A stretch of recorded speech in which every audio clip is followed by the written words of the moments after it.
Welcome to Buckeyes Tomorrow Morning for Friday, February 9th. I'm your host, Tom Orr. The Akron game is in 204 days. The game against Michigan in 295 days. On yesterday's show, Tony Gertman and I shared some thoughts on what we learned from Ryan Day during Wednesday's press conference. Day talked for more than an hour, so there was a bunch of stuff we didn't even get to during that show, and a bunch of other stuff we're going to let you hear in a little more detail straight from the mouth of Ryan Day. So there is a lot to go through today. We're just going to focus on the quarterbacks because there's a million things we could talk about. Today, we're just going to talk about the quarterback position. Let's start with a quick update on Devin Brown's health. I'm not even going to let you hear from Ryan Day on this one because it was a relatively short answer. Devin Brown, fine. After the ankle injury, he will be full go for spring ball. No concerns there. So Devin Brown, the addition of Will Howard, Lincoln Keenholz, Aaron Noland, the addition of Julian Sayin. You got 5 scholarship quarterbacks. That is a real luxury these days, but it also presents some challenges in terms of getting guys the rep. So what does Ryan Day think about having 5 scholarship quarterbacks in his roster this year? Yeah, we had to bring in some extra chairs, I guess, but it's good. I think it's healthy, and we say this all the time in recruiting. If you don't want to compete, Ohio State's probably not the right place for you, and it makes everybody in that room better. But it's not just there; it's at every position, and I think they're all embracing it.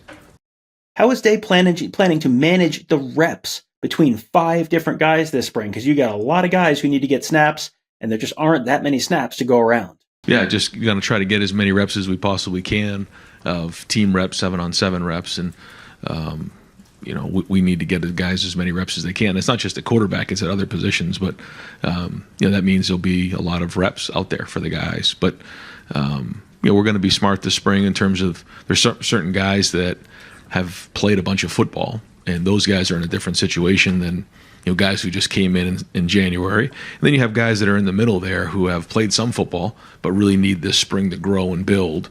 And so we'll identify that as the spring goes on to see who needs what reps. But when you have the quarterback room that we have, we're going to need a bunch of team reps to make sure we're developing these guys. They're learning the offense, and For Devin, he probably has the most experience, but Lincoln, really doesn't have a ton. He hasn't gone through a spring yet. Will's brand new to the offense. Aaron and Julian are in the same boat. So we need to get these guys as many reps as we possibly can. So there'll be some long practices. With Will Howard certainly being at the front of the line in terms of who might be the starter for the Buckeyes this fall, and he also being brand new to the program, does he need to get the majority of the reps this spring? What we need to do is figure out, how many reps do you really need to get, at the end of the spring to, be ready to move into the summer. So whatever that is, it's not a percentage. It's just like, all right, here's what we need per practice, and then we'll make sure that we get those reps. When we talked to Howard a couple weeks ago, he talked about himself as, viewing himself as the starting quarterback this year. So is that how Ryan Day views him? Yeah. Listen, Will came here to play football, so. I hope that's his mentality, and I hope all the guys have that mentality. So, he's going to learn the offense and get going, but he's done a great job so far with the feedback. A big part of the quarterback play here is what goes on in that weight room with Coach Mick. The leadership and, the way that, guys work. You have to build credibility up amongst your teammates, and that's a big part of it. We talk to quarterbacks about this all the time. Talk to to CJ when he first went to the NFL. It's like you have to endear yourself into that building, and you have to earn the respect of the guys in the building. And I think Will's doing that. You typically only bring in 1 quarterback per recruiting class. There have obviously been exceptions in Ohio State history. CJ Stroud and Jack Miller came in the same year, for example, and Kyle McCord and Quinn Ewers came in the same year as well. But of course, that was a little bit of a last-minute decision, a last-minute reclassification by Ewers. This year, you have sort of a different version of a last-minute decision, where they already brought in Aaron Noland, and then once Nick Saban announced his retirement at Alabama, Julian Sayin decided he was going to go in the portal, and Ohio State brought in Julian Sayin as well to give them 2 quarterbacks in this 2024 recruiting class. So did Ryan Day have conversations with the rest of the quarterback room before he decided to bring in a second quarterback in this class? Yeah, that's something I try to really do a thorough job of, is making sure I communicate when we're doing something like that, because this is not a program that brings in 20, 25, 30 guys in the portal. But when we do, I try to share my thoughts on why, try to communicate it. And, for the most part, guys embrace it. there's times where maybe they don't like it, but I always feel like it's important for me to communicate the best I can. Not always perfect, but I think it's important to do. All right, so now that communication is done and both freshman quarterbacks are enrolled, what have Day's initial impressions been of both Aaron Nolan and Julian Sayin? It's just getting started. It used to be that when you came in at mid-year, it was a big, a significant, the fact that you're coming in at mid-year. Now it's a little bit more normal. Guys are planning their, sophomore, junior years around graduating at mid-year. And it allows everybody an opportunity as they come in the summer to not be a freshman anymore. So everything that's going on is new. And so, they're going to have to embrace everything that's going on new. And I think that's hard. You got Julian who's coming in from California, you have Air coming in from Georgia. And when everything's new, there's an adjustment phase. And that's like that for every freshman. And so, they're every day that goes by, they're getting more and more comfortable here and getting their feet underneath them. They're going to have to learn the offense here and get going on the field. But it's great when you have, like Lincoln didn't go through that last year. And we knew that. Lincoln was a tremendous basketball player and a tremendous baseball player. And we sat down with the family and said, we're going to be a little bit behind here if we come in during the summer. And we knew that. So that was part of the agreement. But we knew that he was going to be a little behind. I feel like with these guys coming in now, they'll be further ahead and be able to make more of an impact in the fall. When we talked to Will Howard again a couple weeks ago, he talked about the fact that he had a decent sense that he was probably going to end up at Ohio State before the Cotton Bowl game ever got played, but that the decision got pushed until after the Cotton Bowl game got played. So what was the deal with the timeline on that decision? Yeah, I think when you look back on December and, the coaches had a meeting at our conference and just talked about what December is like. And, first off, having to go on the road, having signing day, preparing for bowl games. Now we're going to have to prepare for the playoffs, the portal being open. I mean, December is really a nightmare. And the way that it's all designed right now is chaotic.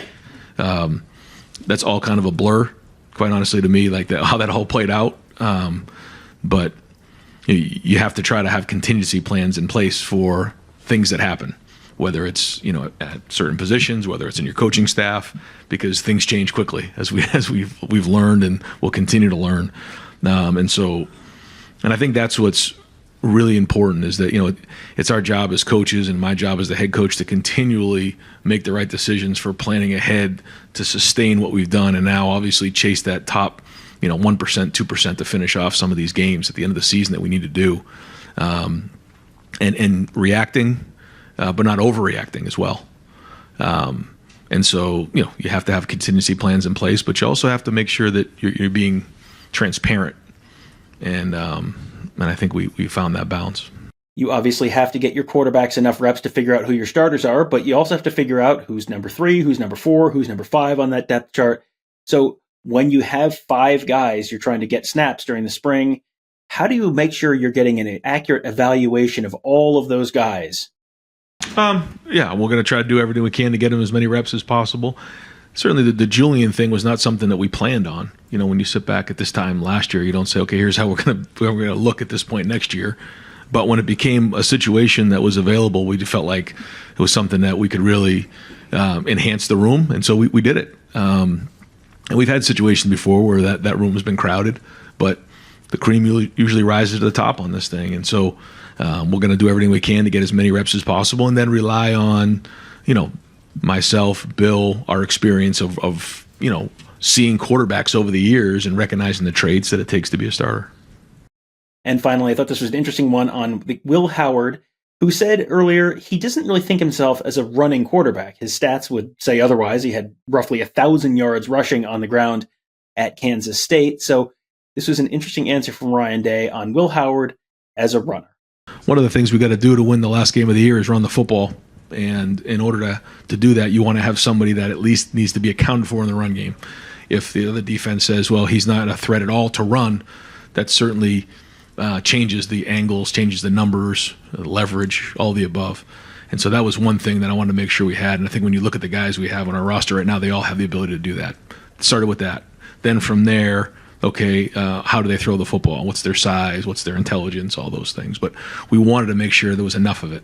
Doesn't need to be running around doing all kinds of running with the ball, but needs to be able to at least be accounted for by the defense. So there you go. That was just a small piece of the hour we got with Ryan Day. A lot of really interesting stuff to talk about coming out of that. It has been a fascinating month or so of Ohio State football. Lots of storylines, lots of news, lots of drama. We're still sort of waiting to hear what the end of the Bill O'Brien saga will be. Will he get hired at Boston College? Will he stay at Ohio State? What are the Buckeyes going to do with that 10th assistant coaching spot? Even if Bill O'Brien does stay, they still got one more available. So we're going to be following all of that for you at BuckeyeHuddle.com, along with the recruiting drama and the transfer portal drama and all the other fun stuff as we head into the month of February, and we're about a month away from the start of spring ball, so there's going to be a lot of stuff to talk about. We would love to have you there with us at BuckeyeHuddle.com. Talk about it all with us. So hope you guys enjoyed that show. We'll be back tomorrow with another one. Thank you guys all for joining us. Have a great day. We will talk to you tomorrow.